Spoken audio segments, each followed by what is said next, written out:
Hi friends, ಎಲ್ಲರಿಗೂ ನಮಸ್ಕಾರ. ನನ್ನ ಹೆಸರು ಡಾಕ್ಟರ್ ವಿಶ್ವನಾಥ್, ಆಯುರ್ವೇದ ವೈದ್ಯ, ನಾಗಮಂಗಲ. ಸೊ ಯಾರಿಗಾದರೂ ಗಂಟ್ಲು ನೋವು ಆಗ್ತಿದ್ರೆ, ಉಗುಳು ನುಂಗುವಾಗ ಅಥವಾ ಊಟ ಮಾಡುವಾಗ ಗಂಟ್ಲು ನೋವು ಏನಾದರೂ ಇದ್ದರೆ, ಬೇರೆ ಬೇರೆ ಕಾಯಿಲೆಗಳಲ್ಲಿರುತ್ತೆ.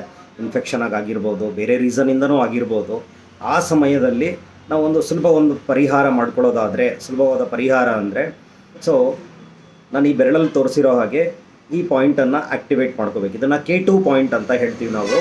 ಸೊ ನಾನು ಈಗ ಎಡಗೈಯಲ್ಲಿ ತೋರಿಸ್ತಾ ಇದ್ದೀನಿ. ಎಡಗೈಯ ಮಧ್ಯ ಬೆರಳಲ್ಲಿ ಮೊದಲನೇ ಗೆರೆ ಏನಿದೆ, ಆ ಗೆರೆ ಮೇಲ್ಗಡೆ ಇದೆ ಪಾಯಿಂಟು. ಸೊ ಇದು ಲ್ಯಾಟ್ರಲ್ ಸೈಡ್ ಅಂತ ಹೇಳ್ತೀವಿ ನಾವು, ಕಿರು ಬೆರಳಿನ ಸೈಡು. ನೀವು ಬಲಗೈಯಲ್ಲಾದರೂ ಮಾಡ್ಕೋಬೋದು, ಎಡಗೈಯಲ್ಲಾದರೂ ಮಾಡ್ಬೋದು. ಈ ಪಾಯಿಂಟನ್ನು ನಾವು ಆ್ಯಕ್ಟಿವೇಟ್ ಮಾಡ್ತಾ ಇರಬೇಕು.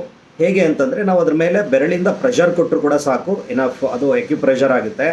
ಸೊ ಆ ರೀತಿ ನಾವು ದಿನಕ್ಕೊಂದು 3 ಬಾರಿ ಪ್ರೆಷರ್ ಕೊಡ್ತಾ ಹೋಯಿತು ಅಂತಂದರೆ ಆ ಪಾಯಿಂಟ್ ಆ್ಯಕ್ಟಿವೇಟ್ ಆಗುತ್ತೆ. ಅಲ್ಲಿ ನಿಮಗೆ ಗಂಟ್ಲು ನೋವು ಮತ್ತು ಡಿಫಿಕಲ್ಟಿ ಇನ್ ಸ್ವ್ಯಾಲೋಯಿಂಗ್, ಉಗುಳು ನುಂಗ್ಲಿಕ್ಕೆ ಏನಾದರೂ ತೊಂದರೆ ಆಗ್ತಾಯಿದ್ರೆ ಅಥವಾ ಊಟ ನುಂಗ್ಲಿಕ್ಕೆ ಏನಾದರೂ ತೊಂದರೆ ಆಗ್ತಿದ್ರೆ ಅದು ಕೂಡ ಕಡಿಮೆ ಆಗುತ್ತೆ.